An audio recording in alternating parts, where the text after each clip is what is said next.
आज भी ऐसे बहुत से लोग हैं जो इंग्लिश बोलना चाहते हैं पर बोल नहीं पाते। आपने कैसे सीखी? I think what really helped me was everybody made it mandatory that सिर्फ इंग्लिश में बात करेंगे सब मेरे साथ.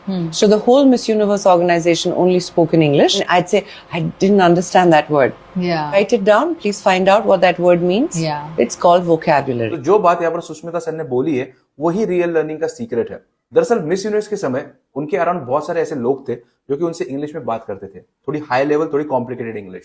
और जब उन्हें कोई वर्ड समझ नहीं आता था तो वो तुरंत उसे लिख लेती थी और फिर बाद में उसका मीनिंग निकालती थी. और इसी प्रोसेस को वोकैबुलरी कहा जाता है. अब प्रॉब्लम क्या है कि हमारे अराउंड ना ऐसे लोग ही नहीं है. अगर मिलते भी है तो वो इंग्लिश में बात नहीं करते हैं, और अगर कर भी लेते हैं तो कोई बताता ही नहीं कि हमने कहां पर इंग्लिश गलत बोली है. और इसीलिए हम लोग सिर्फ इंग्लिश पढ़ते रह जाते हैं लेकिन बोल नहीं पाते. तो यहीं पे मुझे पीयर अप ऐप का कॉन्सेप्ट काफी बढ़िया लगा. अब यहाँ पर ना दरअसल आप क्या कर सकते हो, आप यहाँ पर फ्री ऑफ कॉस्ट किसी भी इंसान के साथ कनेक्ट होकर प्रैक्टिस कर सकते हो.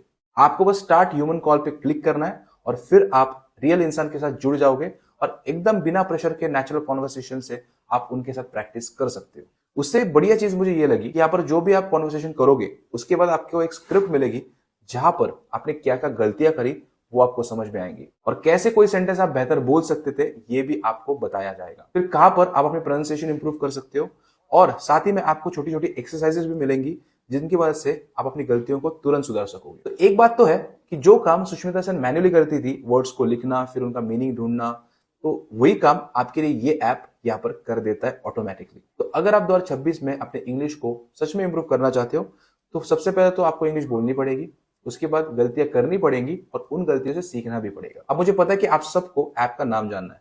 ऐप का नाम मैंने नीचे कमेंट्स में डाल दिया है और आपके लिए मैं लिंक बायो में भी लगा दूंगा, आप वहां से भी जाके इस ऐप को डाउनलोड कर सकते हो. अब जाते जाते ना एक चीज जरूर बता के जाना कि आपको सबसे ज्यादा दिक्कत कहां पे आती है, फ्लुएंसी, वोकैबुलरी या फिर कॉन्फिडेंस. नीचे कमेंट्स में जरूर बताना और इस वीडियो को अपने दोस्तों के साथ शेयर करना बिल्कुल मत भूलना.